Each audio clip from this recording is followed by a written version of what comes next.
Sporty Farhan থেকে আমি ফারহান আছি আপনাদের সাথে। সবাইকে স্পোর্টি ফারহানের নতুন একটি ভিডিওতে সুস্বাগত। আজকে দিনের যে ম্যাচটা ছিল সেটা হচ্ছে ঢাকা ক্যাপিটালস এবং সিলেট স্ট্রাইকার্সের। ঢাকা ক্যাপিটালস কিন্তু আজকে 6 রানের একটা জয় পাইছে। এরই সাথে ঢাকা ক্যাপিটালস কিন্তু তাদের এইবারের বিপিএল এর দ্বিতীয় জয়টা পাইলো। ঢাকা ক্যাপিটালস একদম জয়ের খরা শুরু হয়ে গেছিল, যাই হোক শেষের দিকে আইসা কিন্তু 2টা ম্যাচ জিততে পারলো। এখন পর্যন্ত ঢাকা ক্যাপিটালস এর 9টা ম্যাচ হয়েছে, 9টা ম্যাচের মধ্যে ঢাকা ক্যাপিটালস 2টা ম্যাচে মাত্র উইন পাইছে, তাও সবগুলা লাস্টের দিকেই, মানে লাস্ট 3 ম্যাচে ঢাকা ক্যাপিটালস 2টা উইন পাইছে। প্রথম 6টা ম্যাচ কিন্তু একটানা ঢাকা হারছিল। যাই হোক এখনো কিছু বলা যাইতেছে না, কারণ ঢাকা ক্যাপিটালস এর আরো 3টা ম্যাচ এখনো বাকি এবং স্ট্যান্ডিং টেবিলের যে অবস্থা ওইটা দেখলে কিন্তু বোঝা যায় যে এখন পর্যন্ত ঢাকা ক্যাপিটালস এর কোয়ালিফাই করার কিন্তু একটা চান্স আছে। একদমই যে সবকিছু শেষ হয়ে গেছে তেমন কিন্তু না, এখনো সময় আছে। অন্য দলগুলা কিভাবে খেলতেছে, অন্য দলগুলোর পয়েন্ট কেমন হচ্ছে, কেমন প্লাস পয়েন্ট গেইন করতেছে, এগুলোর উপরে কিন্তু ঢাকা ক্যাপিটালস কোয়ালিফাই করতে পারবে কি না সেটা অনেকটাই ডিপেন্ড করতেছে। তবে হ্যাঁ, 3টা ম্যাচের মধ্যে 3টা ম্যাচই আগে ঢাকা ক্যাপিটালস এর জিততে হবে। 3টা ম্যাচের মধ্যে 3টা ম্যাচ যদি জিতে সেক্ষেত্রে তারা উঠতেও পারে, নাও উঠতে পারে। 3টা ম্যাচ জিতলেই যে উঠে যাবে এমন কিছু না। ওই বিষয়টা বাকি যে দলগুলো আছে ওই দলগুলোর প্লাস মাইনাস পয়েন্টের উপর কিন্তু নির্ভর করতেছে। যাই হোক, সবচেয়ে বড় কথা কোনটা জানেন? সবচেয়ে বড় কথা হচ্ছে লিটন কুমার দাসকে যে চিটাগাংয়ের প্রথম ম্যাচে অপমান করা হইলো। গ্যালারি থেকে যে ভুয়া ভুয়া বলে একটা ধ্বনি দিয়ে লিটন কুমার দাসকে সম্বোধন করা হইলো, সেই জবাবটা কিন্তু লিটন আজকে ব্যাটে বলে দিয়ে দিছে। দেখেন, চিটাগাংয়ের মানুষরা যারা ঠিক ওই সারিটাই ছিলেন যেই সারি থেকে লিটন কুমার দাসের বিপক্ষে ভুয়া ভুয়া একটা ধ্বনি আসতেছিল।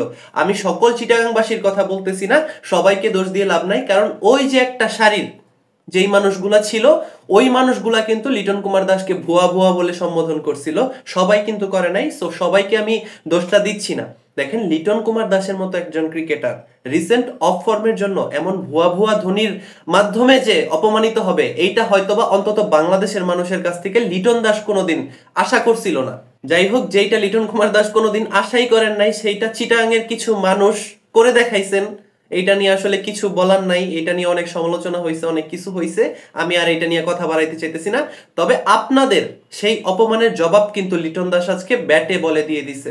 48 বলে 70 রানের একটা ইনিংস খেলছে, দেখার মতো একটা ইনিংস ছিল। 4টা 4 মারছে, 4টা ছক্কা মারছে। লিটনের খেলা দেখা একটা জিনিসই মনে হইতেছিল, লিটন হয়তোবা আজকে চিটাগাংয়ের প্রথম ম্যাচের মানে ফরচুন বরিশালের সাথে যে ম্যাচটা ছিল সেই ম্যাচে যে লিটন অপমানিত হয়েছিল সেই অপমানের জবাব কিন্তু দিচ্ছে। তার ব্যাটিং স্টাইল দেখে, আজকে তার অ্যাগ্রেসিভ ব্যাটিং দেখে সেই জিনিসটাই কিন্তু মনে হইতেছিল। আপনারা যে এই কাজটা সেদিন লিটনের সাথে করছিলেন, সেই দিনটাতে লিটন কিন্তু ব্যাটে বলে ভালো কিছু করতে পারে নাই, 10-এর কম রান করে লিটন আউট হয়ে গেছিল। কিন্তু ঠিক এর আগের ম্যাচটায় লিটন কুমার দাস 55 বলে 125 রান করছিল। এই জিনিসটা আপনাদের মনে রাখা উচিত ছিল। শুধু ওইটা না, লিটন কুমার দাসের আগের খেলা আপনারা দেখেন নাই? ওর তো রিসেন্ট অফ ফর্ম, বাংলাদেশের টি20, ওডিআই এইসব খেলার কথা যদি আপনারা বলেন, তাহলে আপনি ওপেনিং এ লিটন কুমার দাস ছাড়া আর কোন অপশন দেখাবেন? আমাকে এই বিষয়টা একটু আপনারা বুঝায় বলেন। আপনি লিটন কুমার দাসের পরিবর্তে কারে নামাবেন এইটা আমারে বুঝান। আমার কাছে তো আর কোনো অপশন নাই, আর আমার অপশন খোঁজার তো কোনো দরকার নাই। লিটন কুমার দাস ওই জায়গার জন্য বেস্ট অফ দ্য বেস্ট, ওই জায়গায় তো আমার অপশন খোঁজার কোনো দরকারই নাই ভাই। রিসেন্ট অফ ফর্মের জন্য লিটন কুমার দাসের মতো একজন ক্রিকেটারকে যে এমন ভুয়া ভুয়া সম্বোধন শোনা লাগবে, এটা ভাই আমি অন্তত বাংলাদেশ ক্রিকেট ফ্যান বা ক্রিকেট ফ্যান হিসেবে আশা করছিলাম না। যাই হোক, যেটা আশা করি নাই সেটা আমিও শুইনা গেছি, লিটন কুমার দাসও শুইনা গেছে। যে অপমান করার কইরা ফেলছেন, কিন্তু লিটন আজকে ব্যাটে বলে কিন্তু সেই অপমানের জবাব দিয়ে দিছে, একদম পারফেক্ট একটা জবাব। 48 বলে 70 রান করছে। যাই হোক, এখন যদি ঢাকা ক্যাপিটালস এর কথা বলি, ঢাকা ক্যাপিটালস এইবারের বিপিএল এ আসলে বিপিএল শুরুর আগে যেই ধরনের ক্রেজ মানুষের মধ্যে তৈরি করছিল, সেই ধরনের ক্রেজ কিন্তু ধরে রাখতে পারে নাই। আমাদের বাংলাদেশের mega star superstar Shakib Khan কিন্তু এবার ঢাকা ক্যাপিটালস এর ওনার হিসাবে ছিল।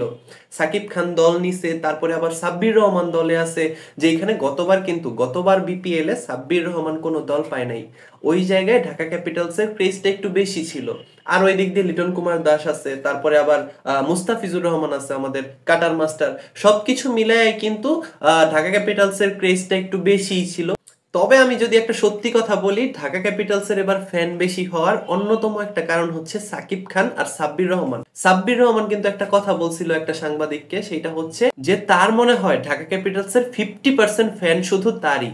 এই কথাটা কিন্তু আসলেই সত্য। যদিও সে কথাটা বলার পরে বলছিল যে মজা করলাম, কিন্তু কথাটা আসলেই সত্যি। সাব্বির রহমানের কেন এত ফ্যান, সাব্বিরের প্রতি মানুষ কেন এত দুর্বল, এইটা আসলে আমার এইভাবে বোঝানোর কিছু নাই। এটা বাংলাদেশের ক্রিকেট ফ্যানরাই ভালো বোঝে। এইটা আমার বুঝাই দিতে হবে না যে সাব্বির রহমানের ফ্যান কেন এত। যাই হোক, এইসব কারণেই আসলে বিপিএল এর আগ মুহূর্তে ঢাকা ক্যাপিটালস এর অনেক ফ্যান ছিল। আমার যতদূর বিশ্বাস এই মুহূর্তে মানে ঢাকা ক্যাপিটালস এবারের বিপিএল এ 9 ম্যাচের মধ্যে মাত্র 2টা ম্যাচ জিতছে। আজকের ম্যাচ জিতার পরে ঢাকা ক্যাপিটালস কিন্তু 7 নম্বর থেকে 6-এ উঠে আসছে। 7 নম্বরে সিলেট স্ট্রাইকার্স চলে গেছে। এই যে এই অবস্থা ঢাকা ক্যাপিটালস এর, 9টার মধ্যে মাত্র 2টা ম্যাচ জিতছে, এরপরেও কিন্তু এখন পর্যন্ত ঢাকা ক্যাপিটালস এর ফ্যান কমে নাই বলেই আমার মনে হইতেছে। ঢাকা ক্যাপিটালস এর ফ্যান প্রথম দিকে যতটুক ছিল হয়তোবা তার থেকে একটু কমছে, কিন্তু আগের মতোই রয়েছে ভাই, সিমিলারই রয়েছে। কারণটা নিশ্চয়ই আপনারা জানেন, সেটা আমার বুঝায় বলতে হবে না। যাই হোক, ভিডিওর প্রথমে আমি যেই কথাটা বললাম যে ঢাকা ক্যাপিটালস এর কিন্তু এখনো সুযোগ আছে, যদি সুযোগটা ঢাকা ক্যাপিটালস ধরতে পারে। সুযোগ যদি ধরতে না পারে, অ্যাডভান্টেজটা যদি নিতে না পারে, সেক্ষেত্রে আর কিছুই করার থাকবে না, একদম পুরাপুরি লস। সাকিব খান এবার প্রথমবার বিপিএল এ ঢুকলো, প্রথমবারই মানে বাজে একটা এক্সপিরিয়েন্স নিয়ে আসলে প্রথমবারে বিপিএলটা শেষ করতে হবে। এখন ঢাকা ক্যাপিটালস যদি তাদের লাস্ট ম্যাচগুলা জিতে, সেক্ষেত্রে কোয়ালিফাই করার একটা চান্স আছে। তবে দেখা যাক কি হয়, কারণ মাঠের খেলায় আসলে কিছুই বলা যায় না, আর ক্রিকেট আনপ্রেডিক্টেবল একটা খেলা, যে কোনো কিছু ঘটে যাইতে পারে। দেখেন, যদি এখন খুলনা টাইগার্স 4 নম্বরে আছে, খুলনা যদি পরবর্তী সবগুলা ম্যাচ হাইরা যায়, ঢাকা ক্যাপিটালস যদি সবগুলা ম্যাচ জিতা যায়, ওই ক্ষেত্রে একটা চান্স কিন্তু ক্রিয়েট হইতেই পারে, এটা আসলে বলা যায় না। যাই হোক, আপনারা অপেক্ষা করেন, ঢাকা ক্যাপিটালসের খেলা উপভোগ করেন, বিপিএল উপভোগ করতে থাকেন। দেখা হবে নতুন কোনো ভিডিওতে, ততক্ষণ পর্যন্ত সবাই ভালো থাকবেন, সুস্থ থাকবেন। আল্লাহ হাফেজ।